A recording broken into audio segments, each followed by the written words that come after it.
In order to understand narcissism and the narcissistic abuse in individuals, it is important to understand the narcissistic abuse in the world, to understand how it all works.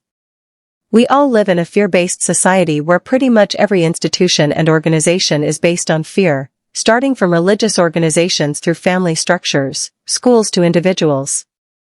We live from ego mind that looks for danger in the environment around. Everything fear-based is emotionally dysfunctional, which makes the majority of the world dysfunctional. It is important to have that in mind. Was it that only manipulative people have created the structures and the world? I am inclined to think that this is the case. Was it that before, the world was just different and we as a humanity now evolved to be ready to start living from more conscious perspective? I think that this also might be true. All in all, the world as we know it is very narcissistic. Narcissism and manipulation are favored behaviors, and those who are narcissistic are the favored group and they are thriving. People who originally are not toxic start to learn toxic behaviors by just simply learning what works and what will make them survive and thrive. The narcissism has always been present and it has been equally strong or even stronger before in my opinion. We have just put our expectations much higher now. We want to be happy and thrive. Whether before there were only specific groups that were even allowed to thrive like aristocracy and those who had a certain status or end reaches. Others were there only to work for those who were rich and privileged and they could be easily killed by those who had status. I know that some things like this might be still happening in many places today, but in general it is still definitely better than it used to be. Another thing was that the world used to be structured and organized by rich, most influential men only, and for them only. Rich men who ruled the world. Other men were not that privileged by the structure and often abused by this structure severely. And here is important to mention that different attitude would always be in different social layers where the majority of population would not really see that much of an inequality because they would be used as working force for the rich anyways, so they have already been a victim of narcissistic abuse by the higher layers of the society. Here what I meant is that often when we talk about inequality between men and women like in the I'd say lower layers of hierarchy in society, you cannot really see that. You have got to step up, you have got to go up and just see who creates the rules. So the governments, who's in governments and organizational structures in companies, then you see inequality. The inequalities would always be visible in the highest level of organizational structures, because this is where the rules for the entire society are created. So it used to be that only men could create laws, only men could go to school, only men could own land and have money. Women were completely dependent on them. So it's pretty much like withdrawing the information from women and putting them into certain shapes. But then, as I'm going to say later, it's just that this is just the first layer of all of that, and I'd say like narcissistic abuse of women as a group. But then the narcissistic abuse of women as a group, once the first layer is stripped, then you see a lot of inequalities for men as well and a lot of disadvantages for men. So I think I mentioned it later, but just I wanted to say that straight away. So yeah, so women were dependent on men and they couldn't really work as men could. I mean, at least in jobs that they could be working in, not the ones that would be just too hard for them because of their body. So any other work that women would be able to be independent was to be a sex worker, really. And this would mean to be an outcast in society. Now again, once the first layer of the narcissistic abuse, as I said, of women as a group is stripped, then we start to see other inequality layers that this same abuse created for men.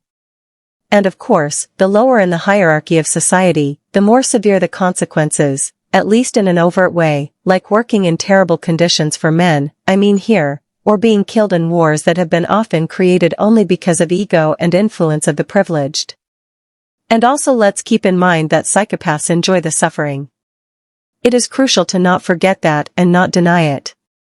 So the wars are created also for their pleasure. So the narcissistic abuse and narcissism is a very deeply complex and layered problem with all sorts of abuser-victim relationships in which the same person can be an abuser and the victim, just in different structure. And only if we understand that can we start healing the world.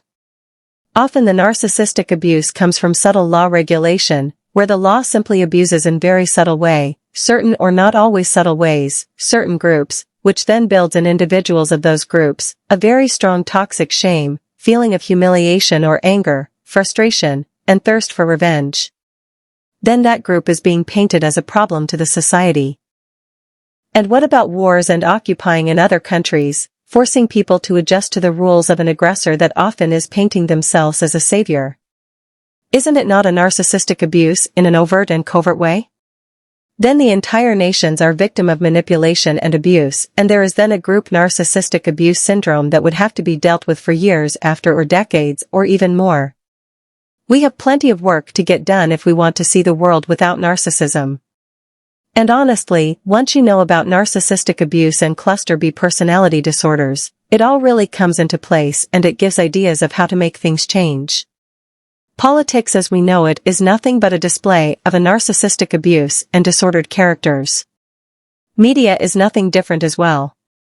Fake reality creation and even stories about celebrities, where a completely mad story is being created by just creating a sick interpretation based on one picture.